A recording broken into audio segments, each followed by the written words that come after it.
Reunir Hacer un café. este domingo. Estoy un poco afectado de mis bronquios. Ustedes saben que ya estamos en la Tercera Guerra Mundial. Todos los analistas concuerdan en que estamos viviendo una Tercera Guerra Mundial, solamente que la parte concreta, ¿cierto? No la vemos todavía, en el sentido de que los países están agarrándose unos con otros, pero estamos. En cualquier momento nos vamos con Jesús. En cualquier momento, eso es una realidad. Y todos los que hemos perseverado, ¿cierto? Todos los que hemos vivido muchas veces las luchas, los problemas, tantas dificultades que tenemos en la vida cristiana, todo eso va a desaparecer porque nos vamos a encontrar con Jesús. Vamos a conocer a nuestro Señor personalmente, un día de estos. Puede ser ahora, no lo sé. Pero la cosa está que estamos viviendo un tiempo tan difícil, tan extremo. Nosotros estamos aquí abajo, del planeta aquí abajo.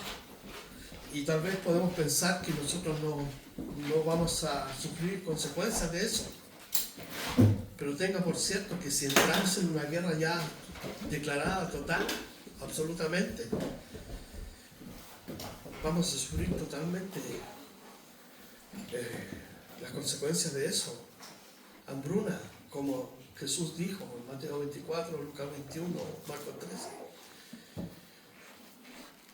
Pestes, hambre, ¿cierto? Como mencioné, una caída en la economía mundial.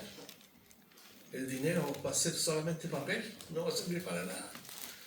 Entonces estamos a un pie de un colapso y tal vez no lo podemos dimensionar porque estamos en un modo seguro todavía, pero les aseguro que las cosas que están pasando son tremendas y terribles. Está desatado todo una guerra espiritual. Entonces tenemos que estar apercibidos como enseña la Escritura. Bien, mientras tanto como iglesia seguimos aprendiendo del Señor, de su palabra, ¿cierto? Si vamos a 2 de Corintios, el capítulo 7, versículo 10, parece que quedamos la semana pasada. Sí.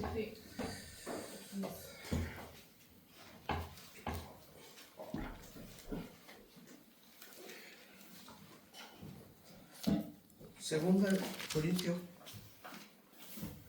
capítulo 7, versículo 10. El apóstol Pablo está feliz ahora.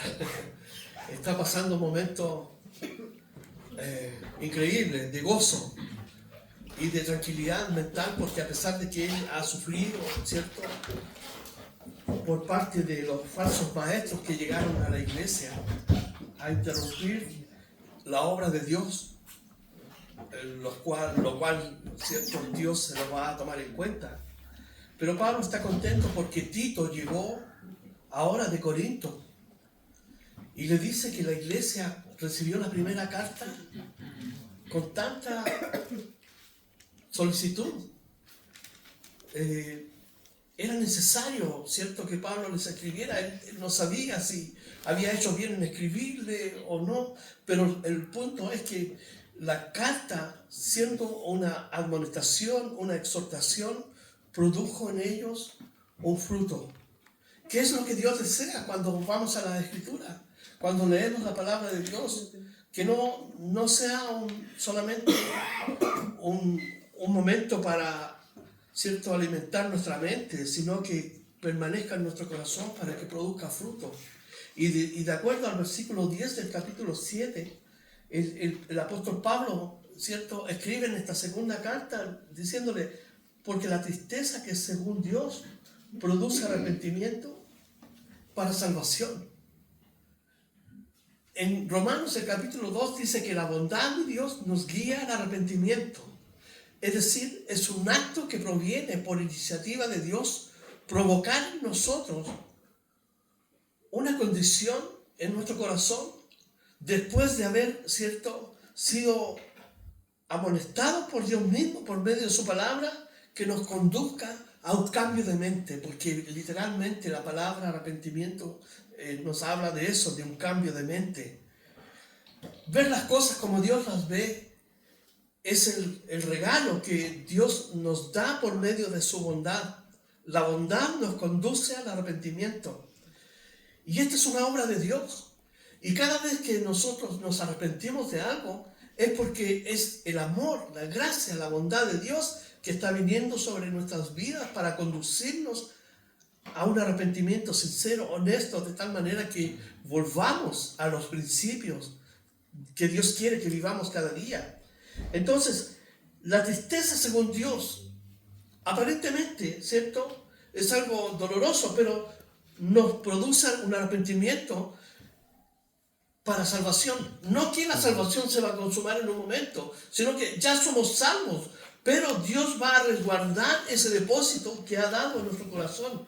Dice de que no hay que arrepentirse, ¿sí? La salvación, el gozo, la vida cristiana, una vida pura, ¿cierto? Siempre está pensando en agradar a Dios. Pero cuando fallamos, Dios provee la puerta para arrepentirnos y ser guiados a Él. Pero la tristeza del mundo produce muerte. Perdón. ¿Por qué? Permiso.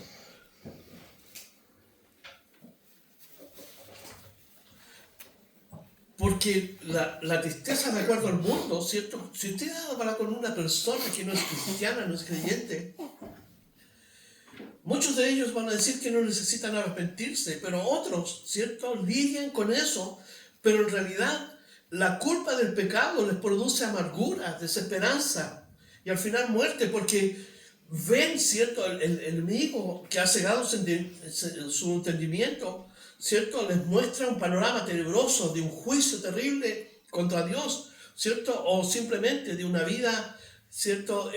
Sin esperanza. El mundo produce eso, porque el mundo está gobernado por el príncipe de la potestad del aire, por su visión, por cómo ve la vida, cómo la proyecta y cómo la vive. El mundo está separado de Dios. El mundo no puede agradar a Dios, y un cristiano no puede enredarse, ¿cierto?, con los conceptos, la filosofía o la forma o el estilo de vida que este mundo proyecta. Cuando uno mira, por ejemplo, hoy día Hollywood, ¿cierto?, a través de las cosas que uno puede ver en televisión, ¿qué ve allí? Una vida desenfrenada. Hace poco, no sé si se enteraron de la vida de este hombre, Diddy, un cantante, toda la basura que tenía acumulada, escondida. Pero Dios saca toda esa basura, pero Él ni siquiera está arrepentido. La gente no se arrepiente, hay gente lastimada. El mundo produce eso, pero Cristo produce arrepentimiento, o sea, un sentido de arrepentimiento para que nosotros nos volvamos a Dios.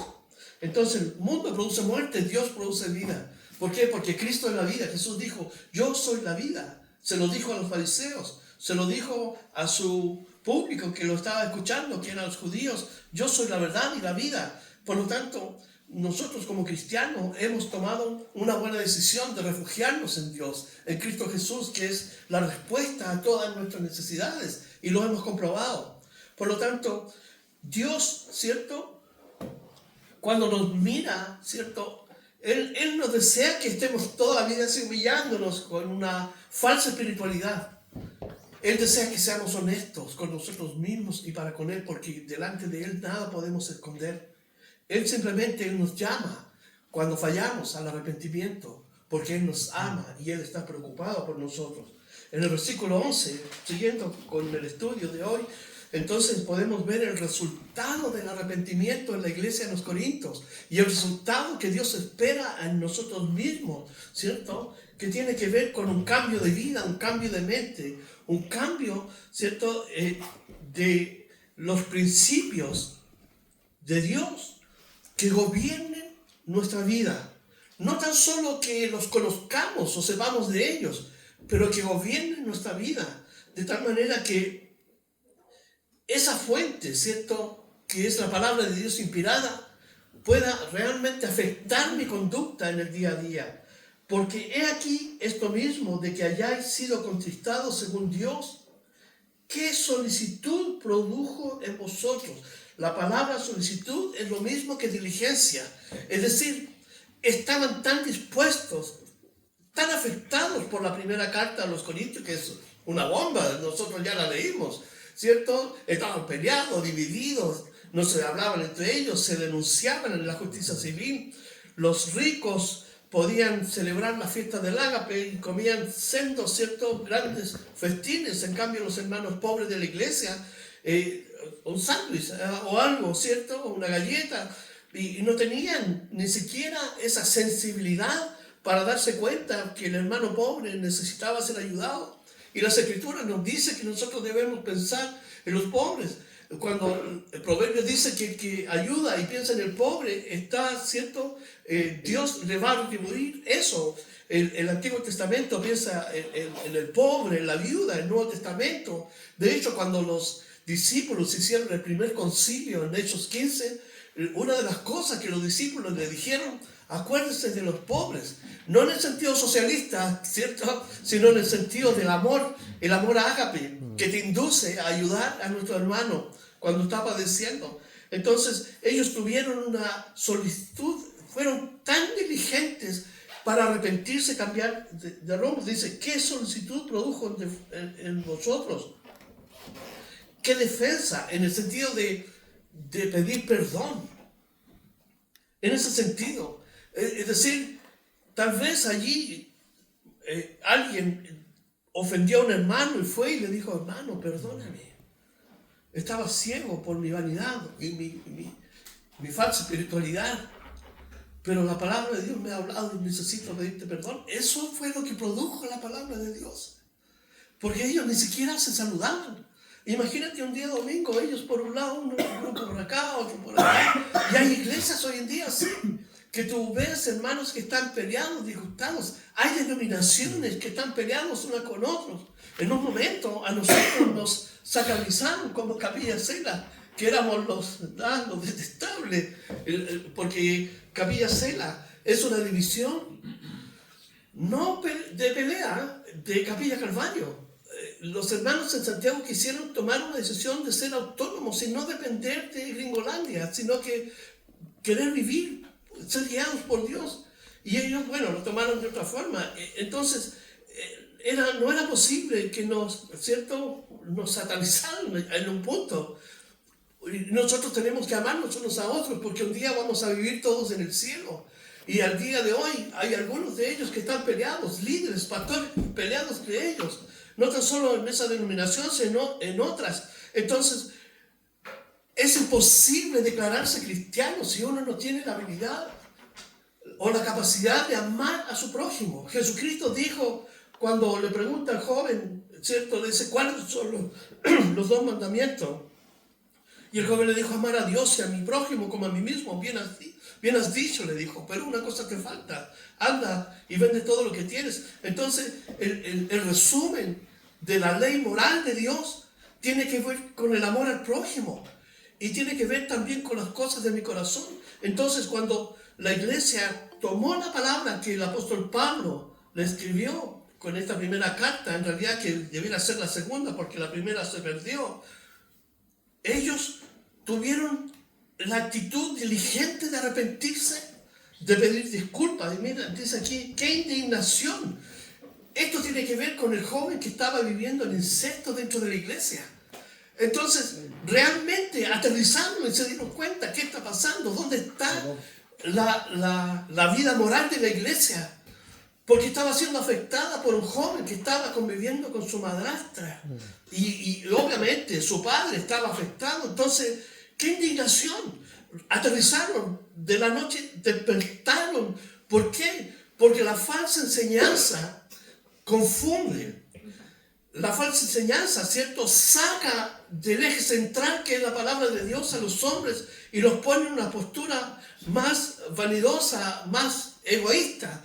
Eso estaban haciendo los falsos maestros, enseñándole que era la cruz de la ley de Moisés, enseñándole que el hombre, ¿cierto?, se podía justificar con las obras de la ley. Y eso te lleva hacia una arrogancia, ¿cierto?, hacia el pecado de vanidad, creyendo que por tu estilo de vida, guardando ciertos ritos, agradas a Dios y eso te puede colocar en un nivel espiritual más alto que otros. Además, la iglesia aquí tenía los dones espirituales, recuerden, estaban abusando de los dones espirituales.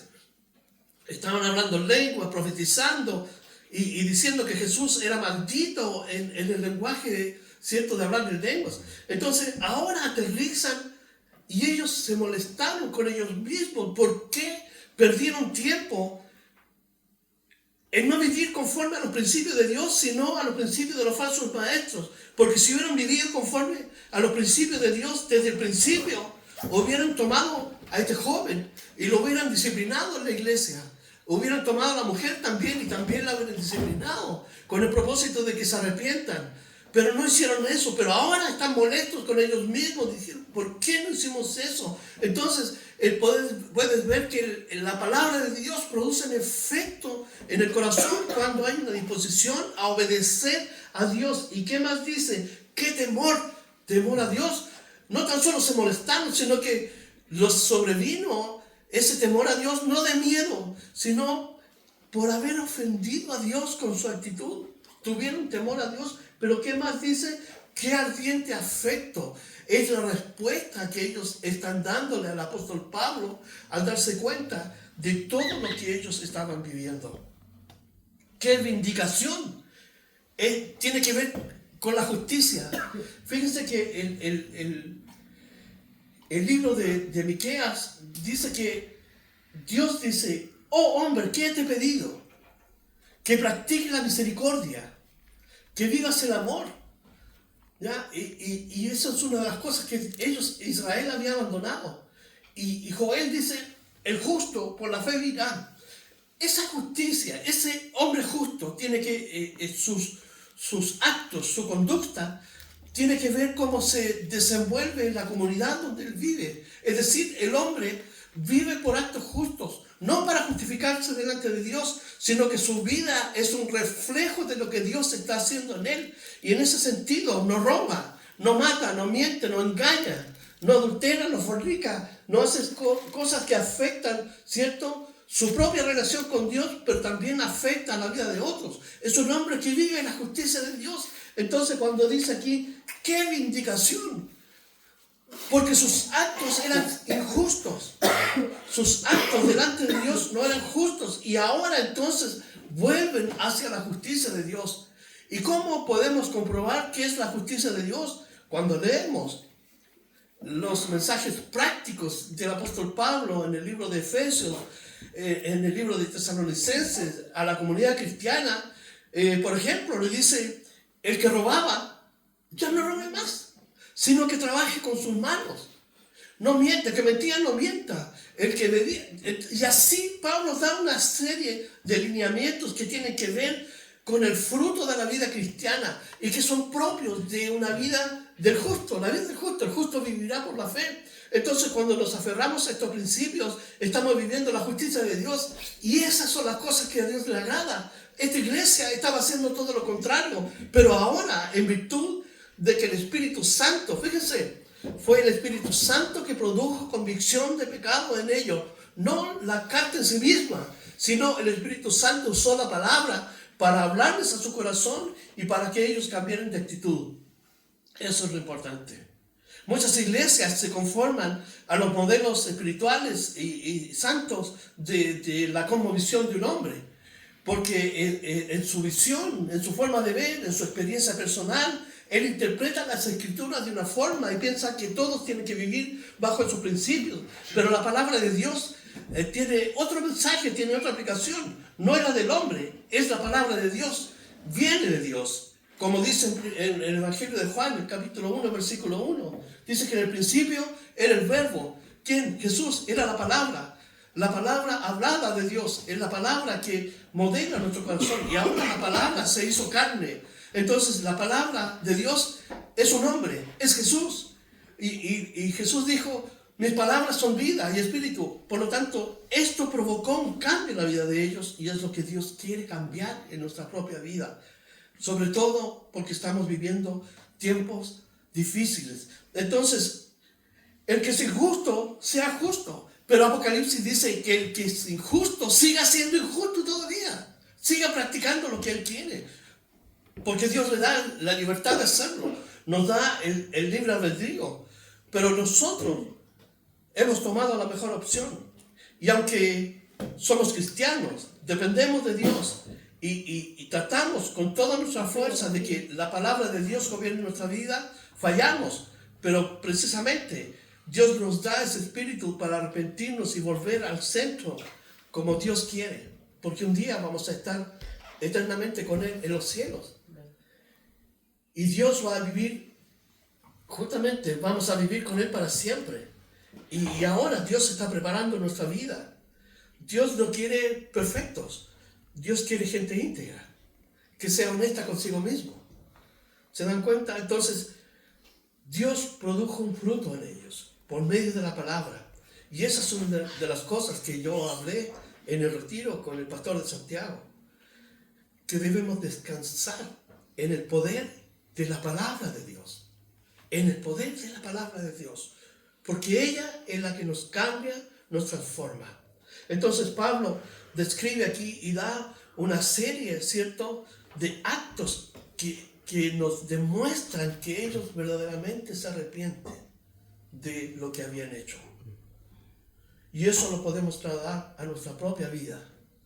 ¿Cuáles son los actos de mi vida que yo debo cambiar delante de Dios? Con las cosas que Dios no quiere que estén aún en mi corazón. Entonces, cuando yo hago eso, tomo una decisión de justicia. Me recuerdo una vez cuando estábamos hablando con Raúl Ríez, él fue un pastor es un pastor, todavía no se va, de Capilla Calvario, y me dijo, Luis,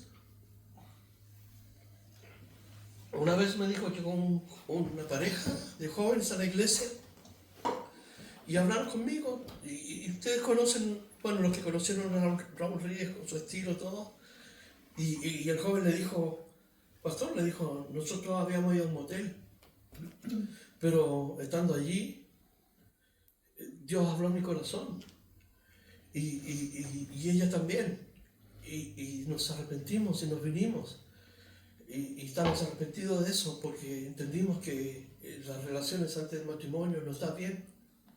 Y Raúl le dijo, eso es una decisión de justicia, porque está basado en los principios que Dios quiere para nuestra propia vida.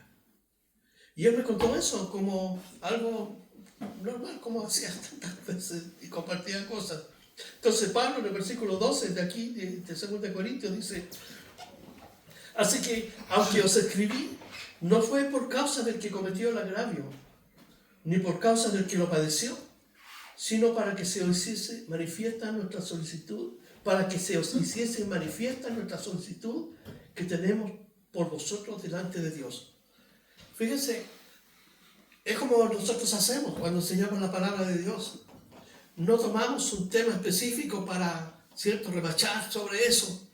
Como hoy día, por ejemplo, uno puede ver hombres que se llaman de Dios, pero usan solamente temas que son beneficiosos para ellos, del dinero, ¿cierto? Muchos hablan del dinero, o que no tienen casa. Fíjense, me contó hace poco un pastor que conozco que me dijo, un amigo de por allá, que es empresario automotriz, y que un día llegó un pastor, le dijo, tuve un sueño de que Dios me dijo de que usted me va a regalar un auto.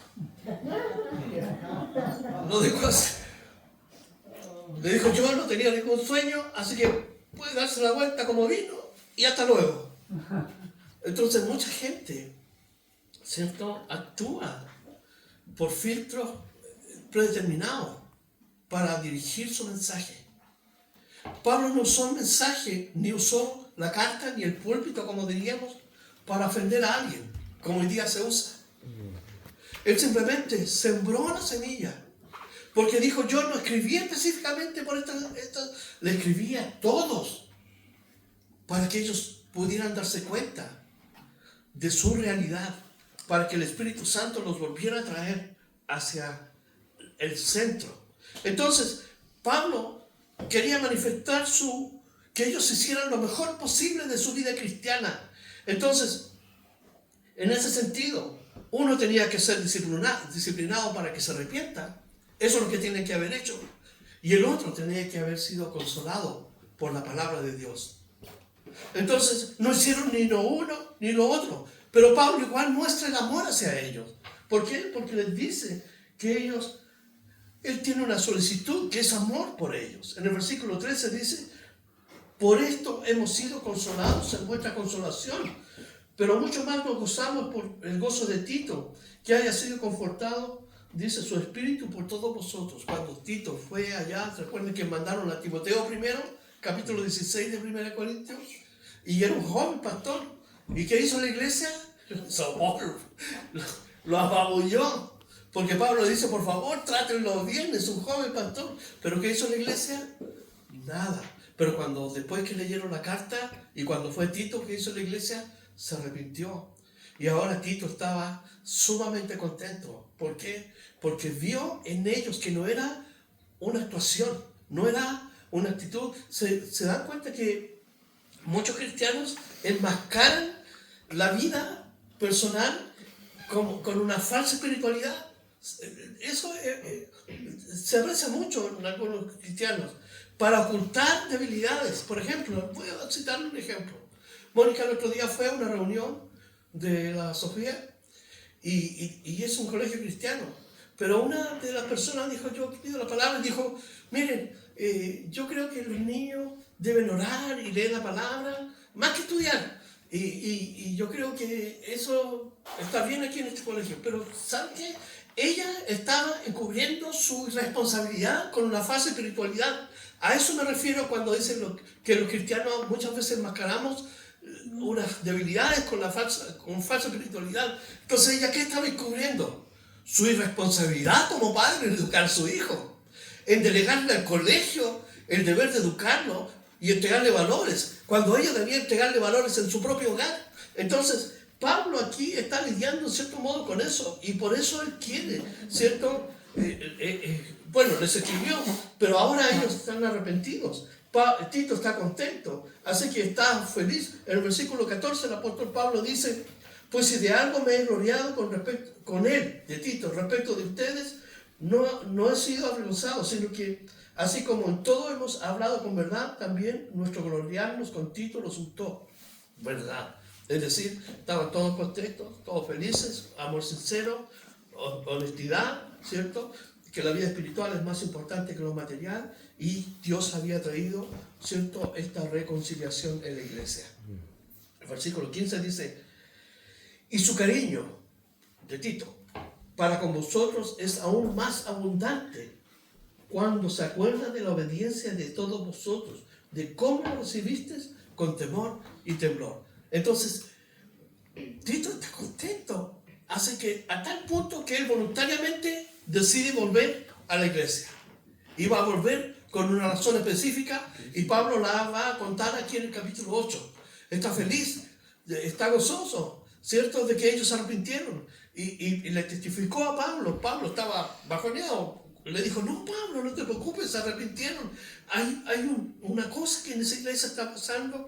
Se arrepintieron, de verdad, están felices, y te aman, te echan de menos, y yo ahora voy a ir para allá. Y Pablo entonces aprovecha, porque ellos habían hecho una promesa. Un año atrás, de un año de antigüedad, habían hecho una promesa, y Pablo ahora va a escribirle, les escribe para recordar lo que ellos habían hecho. En cuanto a prometer, dice aquí, su cariño para con vosotros es aún más abundante cuando se acuerdan de la obediencia de todos vosotros, de cómo lo recibisteis con temor y temblor. Me gozo de que en todo tengo confianza en vosotros. El gozo es el fruto del Espíritu Santo. Pablo, se acuerda, tenía temores, pero ahora tiene gozo. Dios nos permite a veces que pasemos momentos, ¿cierto?, de tensión, con cosas que suceden en nuestra vida. Pero Dios también abre la puerta para que nosotros podamos tener el gozo. El gozo no depende de las circunstancias. El gozo depende de mi relación con Dios. La felicidad depende de las circunstancias, ¿cierto? Pero el gozo depende de mi relación con Dios. Dice aquí en el versículo 15, nuevamente, su cariño para con vosotros es aún más abundante cuando se acuerda de la obediencia. Entonces Pablo, como pastor, nunca impuso, ¿cierto?, una jerarquía apostólica sobre ellos. en el sentido de que aquí estoy yo, soy el apóstol y mando, como sucede en muchas iglesias, ¿cierto? Al contrario, Pablo se puso a nivel de ellos porque era un hermano en Cristo, solamente que él tiene la responsabilidad de guiarlos por la palabra para que ellos sean obedientes a Dios. Y ahora está feliz como pastor porque ve el resultado, no tan solo de su carta, sino también de sus oraciones por ellos. Dice en Hebreos 13:17, obedeced a vuestros pastores y sujetaos a ellos, porque velan por vuestras almas, como quienes han de dar cuenta para que lo hagan con alegría. ¿Sabían ustedes que yo tengo que dar cuenta a Dios por todos ustedes? Entonces, hay pastores que sufren. Yo no sufro, porque la obra es de Dios, ¿cierto? La obra de uno descansa en Dios. Y dice, como quienes han de dar cuenta para que lo hagan con alegría y no quejándose, porque esto es provechoso. Yo conocí muchos pastores que se quejaban, y muchos así rectos en la iglesia, y chuta, casi como semidioses. Pero eso no es lo que las Escrituras enseñan. El ejemplo y modelo lo tenemos en Cristo Jesús, que siendo Dios no se aferró a esa posición de Dios, sino que se despojó y se hizo siervo, se hizo hombre. La condición de hombre se hizo siervo. Entonces, Jesús nunca estuvo sobre la gente, ni debajo de la gente, estuvo con la gente. Y eso es un ejemplo a seguir. Y Pablo, ¿cierto? Él está consciente de su responsabilidad por ellos. Por eso insistió, por eso oró, por eso sufrió tribulación, persecución, para llegar a ellos, para que ellos pudieran darse cuenta del amor que Él tiene por ellos, que es un signo del amor de Dios. Dios no va a descansar hasta vernos completamente transformados conforme a la mente de Cristo Jesús, a nuestra vida, ¿cierto? Produciendo fruto. Pablo ahora entonces en el capítulo 8 aprovecha la oportunidad, ¿cierto?, de que Tito quiere ir para allá y va a mandar a Tito y otros hermanos de extrema confianza para que se produzca, ¿cierto?, este fruto que Pablo esperaba de ellos un año atrás. Ellos se habían comprometido para ayudar a los santos de Jerusalén. En Jerusalén había una hambruna en toda esa zona, pero también estaban siendo perseguidos y también los recursos estaban siendo mal administrados. Por lo tanto, hay una combinación de varias variables ahí que están presentes que afectaron la vida de la iglesia. Estaban pobres, no tenían que comer. Y fíjense que el mismo apóstol Juan dice, ¿cómo puedes tú decir que amas a Dios a quien no ves? Pero cuando ves a tu hermano, a quien ves, no eres sensible a su necesidad. Entonces, esta divergencia, ¿cierto?, las Escrituras la resuelven con la ofrenda para los santos que están en Jerusalén. Y también siento un principio respecto de la ofrenda de los cristianos como un servicio a Dios. Pablo no va a hacer una apología del dinero, como muchos pastores lo hacen. Simplemente Pablo va a enseñarnos desde la perspectiva de la dádiva generosa de un corazón que se ha rendido a Dios. Esa es su visión para enfrentar el capítulo que viene. No es por imposición, simplemente por un amor. Y Pablo entonces ahora va a compartir un testimonio sumamente potente. Comienza en el capítulo 8. Asimismo, hermanos, os hacemos saber la gracia de Dios que se ha dado a las iglesias de Macedonia. Esta palabra gracia, se recuerdan que la palabra gracia significa un favor no merecido, pero aquí en el contexto significa generosidad. Entonces, si leemos, asimismo, hermanos, hacemos saber la generosidad en el corazón de ellos, ¿cierto?, que obró de parte de Dios y que se dio en las iglesias de Macedonia. Recuerden que Pablo, en su segundo viaje misionero, él quería ir a un lugar específico, pero en una visión. Esto está en Hechos 16 para que lo lean en su casa, a 16:9 al capítulo 17. En una visión se presenta a un varón macedonio y le dice, pásate para acá, ven a predicar la palabra de Dios a este lugar. Y Pablo entonces parte en obediencia a predicar la palabra de Dios por primera vez en Europa. Está Macedonia y Acaya, Grecia y arriba hasta en todas las iglesias. Y Pablo, fíjense, en el segundo viaje levantó una iglesia en Neápolis, en Filipos, en Anfípolis, en Tesalónica, en Berea. Todo esto en Macedonia. Y ese hombre que le apareció en visión, ¿cierto? Obviamente fue una obra del Espíritu Santo, porque el Espíritu Santo ahora quería usar a Pablo en Europa para que el Evangelio se esparciera por todo ese lugar, en España, en Roma, en todos los lugares. Entonces imagínense, dice Neápolis, Filipos, Anfípolis, Tesalónica y Berea. Y ya conocemos la historia de Filipos, conocemos la historia de Tesalónica y conocemos la historia de Berea. No tenemos una referencia específica de estas iglesias, pero lo que Pablo dice es que todas estas iglesias en su conjunto generosamente actuaron en favor de los santos de Jerusalén. Dice que en grande prueba de tribulación. Estas iglesias eran sumamente pobres. Recuerden que en el contexto histórico está Roma gobernando. Roma, Macedonia es una provincia anexada al poder de Roma. Tienen el control. Hay persecución. Roma está pidiendo que adoren a César como Dios. Los cristianos están confrontados con este problema serio de que ellos adoraban solamente a Jesucristo, pero ahora tienen la imposición de adorar a César. Están siendo perseguidos, puestos en las cárceles, ¿cierto? Aprisionados, llevando a los coliseos. Por eso Pablo dice, pues doy testimonio que con agrado han dado conforme a sus fuerzas y aún más allá de sus fuerzas. Estos cristianos, Pablo los está usando como un ejemplo a los corintios que hace un año habían dicho que iban a hacerlo. Entonces Pablo está diciéndole que estos hermanos, que en grande prueba de tribulación, literalmente, ¿sabe? Esta palabra significa aplastar uvas.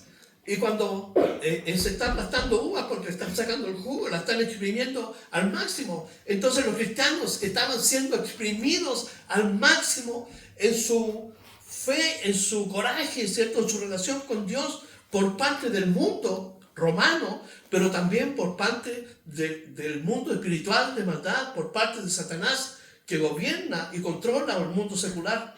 Entonces Pablo dice que en grande prueba de tribulación, la abundancia de su gozo.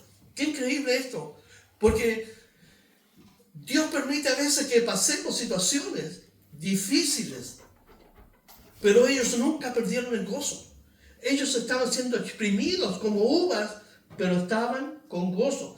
Dice, porque en grande prueba de tribulación, la abundancia de su gozo y su profunda pobreza. Esto habla de una extrema pobreza donde hay carencia total, absoluta. Pero ellos, dice que abundaron en riqueza de su generosidad. ¡Qué increíble! ¿Qué hace que una persona que carece de muchas cosas materiales, pero al mismo tiempo tiene gozo y al mismo tiempo está siendo presionado en su fe a renunciar a ella, a adorar a César? ¿Qué sucede aquí? ¿Cómo es posible? ¿Cómo lo explicamos?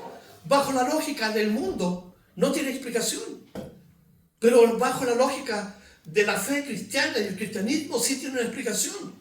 Porque cuando una persona se rinde absolutamente a Cristo, entonces su corazón, su vida, todo está volcado hacia Él. Y no importa lo que venga, porque su corazón está afianzado en las promesas que vienen de la palabra de Dios. En la promesa y seguridad, que lo que significa estar conectado con Dios y tomarlas y apropiarlas. Y a pesar de estar en la cárcel, sufrir enfermedades, ser martirizado, etc., no importa. ¿Por qué? Porque su vida está conectada totalmente a la cruz. Ellos tomaron en serio. Ellos no conocieron a Jesús. Recuerden, no lo conocieron. Por eso cuando Pablo dice, imítenme a mí, como yo imito a Cristo, es porque Pablo era un reflejo de Cristo, de cómo vivió Cristo. Y cuando Jesús dijo, tomen su cruz cada día y síganme, estos cristianos de Neápolis, de Filipos, de Anfípolis, de Tesalónica, de Berea, la tomaron en serio, su relación con Dios. Entonces, ellos tenían abundancia de gozo.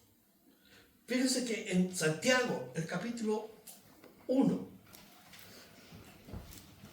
el versículo 2 al 6, dice lo siguiente.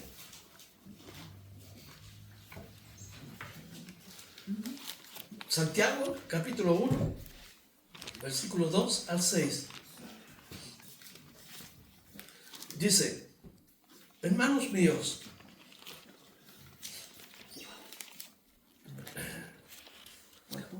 Santiago 1. capítulo 1, versículo 2 al 6. Dice, hermanos míos, tened por sumo gozo. ¿Qué dice? Sumo gozo cuando os halléis en diversas pruebas, sabiendo que la prueba de vuestra fe produce paciencia.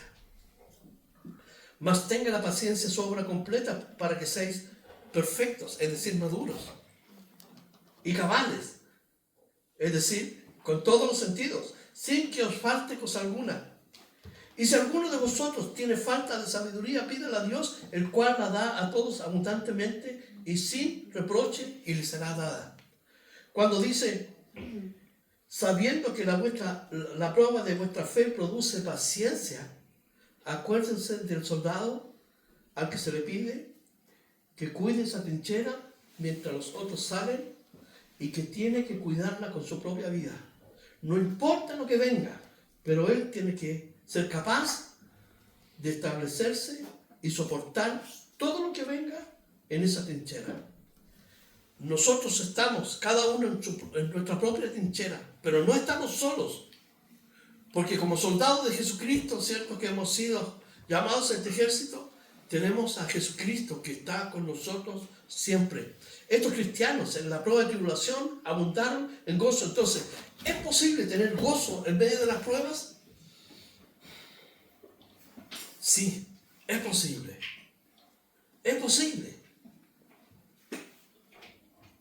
Ya vimos ya que Pablo, estando en la cárcel, cantaba.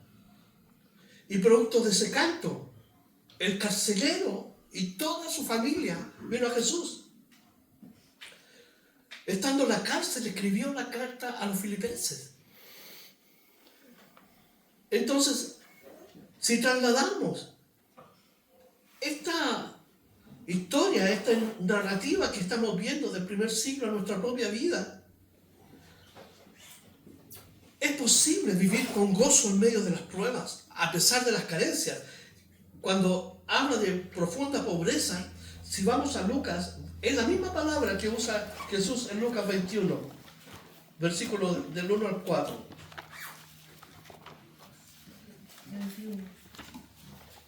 Lucas 21, del 1 al 4.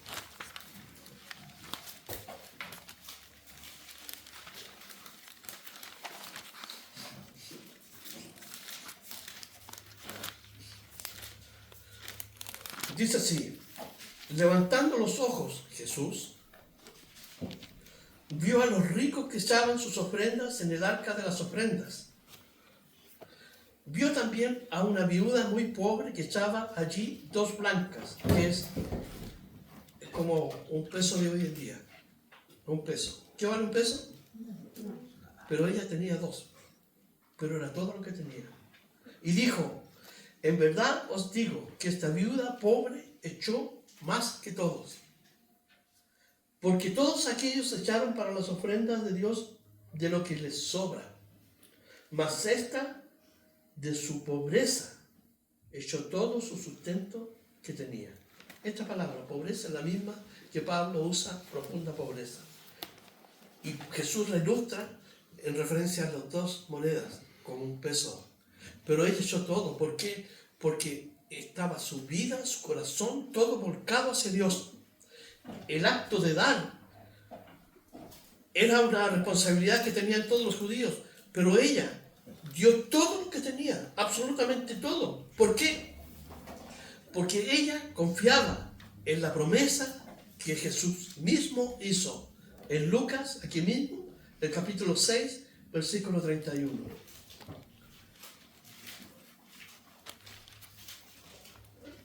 con este versículo vamos a ir a terminar el estudio de este día.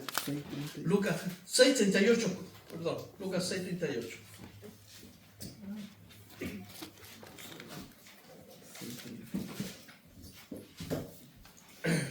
Primero, la ofrenda es una prueba de amor a nuestro Dios. Y Jesús dijo esto: dad y se os dará. Hay una orden, dar. Entonces, el cristiano tiene que dar. Jesús, el apóstol Pablo nos va a enseñar cuánto debemos dar y qué debemos dar. O la actitud de cómo debemos dar. Si fuera pentecostal diría el diezmo, ¿cierto? Porque la iglesia, y ellos tienen esa forma. Hay iglesias que piden 3 ofrendas en el día, en la reunión. O sea, los hermanos entran pobres y se van para pobres. Se van con una mano adelante, con una mano atrás. Hay pastores que no tienen ni idea cómo los hermanos llegan a la iglesia, en qué condición. Se caminaron, vinieron en bus, pero ellos llegan. Yo tengo auto, pero ellos tienen un Mercedes. Yo no podía tener un Mercedes ni un PBB, sería antiético total. Lo podría, me gustaría, pero no puedo. Por principio ético, cristiano. Pero fíjese, ¿por qué poner el texto? Dice, dad y se os dará. Primero, dad y se os dará. Hay una orden, pero también hay una promesa. Y la promesa está basada en la integridad de Dios.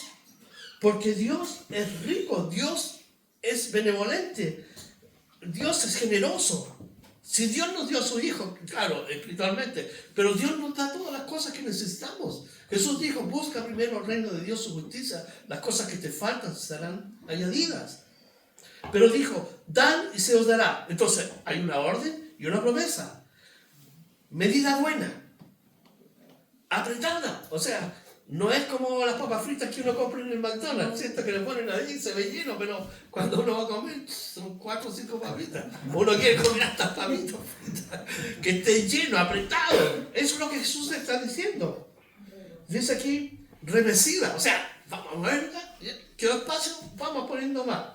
Revestida y rebosando, ¿cierto? Apretada, revestida y rebosando darán en vuestro regazo. Es decir, así como doy, recibo abundantemente aquí. O sea, que alguien me diga, ya, ¿dónde te pongo las papitas? Aquí, ya, ya no es así, sino así, aquí, rebosando. ¿Por qué? Porque hay una promesa de por medio. Fíjense, y rebosando darán en vuestro regazo, porque con la misma medida que, dice, con la misma medida con que medís, os volverán a medir. El dar, lo que doy, regresa de la misma forma a mi vida. ¿Por qué? Porque es un acto de fe, un acto de amor a Dios, un acto de gratitud. Dios provee. Y fíjense que una de las cosas que nosotros hicimos durante la pandemia, ayudamos a hermanos que perdieron trabajo con el dinero de la ofrenda. Ayudamos a hermanos que estaban enfermos, que se contagiaron, con todo lo que Dios da. El dinero que Dios provee aquí para pagar este lugar, pero también para utilizarlo en beneficio cuando hacemos algún acto, alguna convivencia.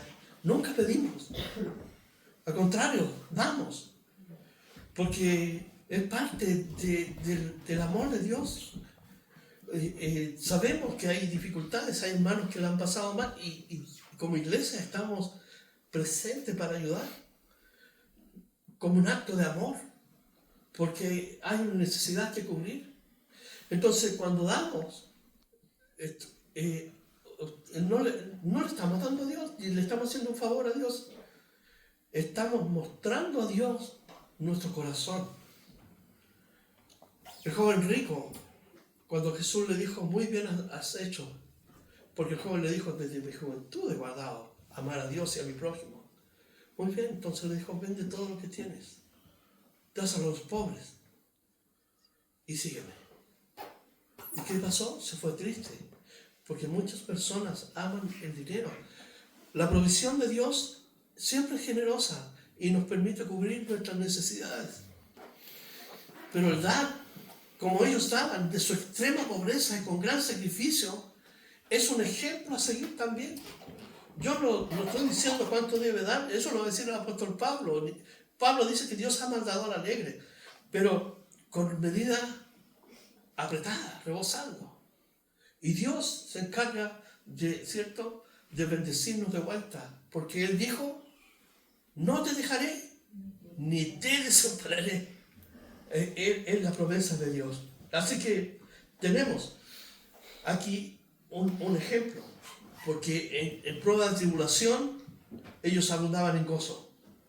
La tribulación, recuerden, viene para en 7 años más, cuando los que se queden, Dios permita que todos nos vayamos con Él en el rapto. Y si no, puede ir a quedarse en mi casa y alimentar a mi perrito, por favor, porque no quiero que se lo coman. Abundancia de gozo. Es posible tener gozo. Dice, tened por sumo gozo cuando os halléis en pruebas. Por sumo gozo. Y ellos tenían una profunda pobreza, es decir, tenían escasez. Ellos no iban al refrigerador porque no tenían, pero no iban a buscar como nosotros, ¿cierto? Y que es una bendición poder hacerlo. Ir a buscar un yogur, tomarse una bebida, comerse el completo. En el Sebastián son los mejores, ¿cierto? Pero la iglesia se sostiene con las ofrendas. Nosotros aquí realmente estamos bendecidos, un lugar para nosotros. Lautaro, que es el dueño, lo conozco hace más de 37 años. Y cuando vinimos con Mónica, me dijo, yo sé que venís. Me dijo, ya, me dijo, toma, oye, me dijo, anda a hacerle la llave a Luis, dijo, porque ellos van a ocupar aquí ahora. Ya le dije yo, ¿cuánto tenemos que pagarte? Me dijo, nada, pues. ¿Cómo me vas a pagar? No, le dije yo, te vamos a pagar, porque si no, vamos a depender de un hombre y no de Dios. Y nosotros como iglesia, ¿cierto? Creemos y pensamos que dependemos de Dios. Asimismo, creemos y pensamos que Dios nos puede mover de aquí y estamos orando para irnos a un lugar para crecer más, para que vengan otras personas, ¿cierto? Para poder seguir expandiéndonos en el reino de Dios. Pero el punto es que ellos abundaron. Cuando dice aquí, la última palabra, volviendo para terminar, en 2 Corintios, dice, abundaron en riquezas, se excedieron. Ellos le pidieron, ¿cierto?, a Pablo y dijeron, déjanos dar. Y abundaron. Seguramente, ¿cierto? No como hoy día que los líderes, los falsos maestros, ¿cierto? Dame tu casa, dice, Dios te va a dar una casa nueva. Dame tu auto, Dios te va a dar una... Eso es pura mentira. ¿Cuánto cuesta uno el trabajo, comprarse un autito para que venga un fresco y te diga, ¿cierto? Dame tu auto, para que después para todos se anden haciendo? No. Dios nos ha dado bienes para vivir en este mundo y debemos administrarlos bien. Pero debemos ser generosos también con lo que Dios nos da, porque es una demostración de nuestra dependencia de Dios. Estos hermanos nosotros no estamos perseguidos. No hay alguien aquí que diga, arrodíllate ante Boris y dile, tú eres mi Dios. No hay nadie persiguiéndonos, pero viene una persecución. No hay nadie molestándonos, pero Dios ha provisto, siempre ha provisto. Aún en los momentos más difíciles, Dios ha sido bueno, generoso. Y eso es porque nos ama grandemente.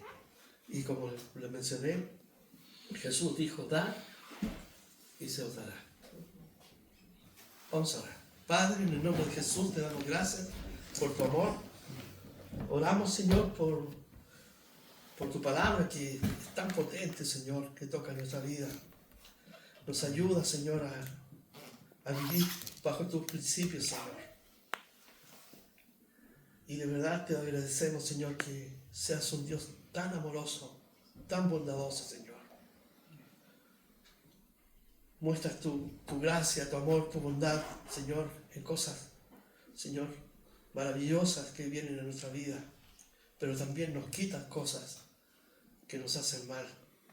Señor, gracias por tu provisión, porque nunca ha faltado, Señor, en los momentos difíciles, Señor, en los momentos de holgura, tú has estado, Señor.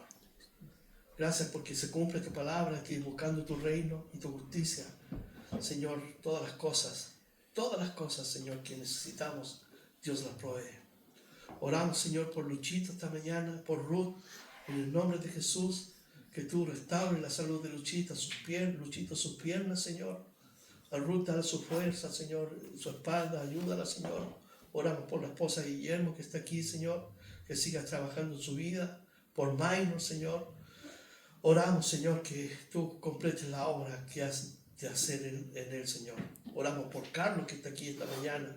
En el nombre de Jesús, Padre, que tus manos, Señor, toquen su cuerpo y traigan salud y restauración, Señor, de su cuerpo. En el nombre de Jesús oramos, Señor, que así sea. Gracias por todo, Padre, por este día, lo que queda. En el nombre de Jesús oramos también por la paz de Jerusalén. Oramos, Señor, por esta nación que en este momento, Señor, te ha dado la espalda, pero que tú la amas porque tú guardarás un remanente, Señor, para tu gloria. En el nombre de Jesús te damos gracias. Amén y amén.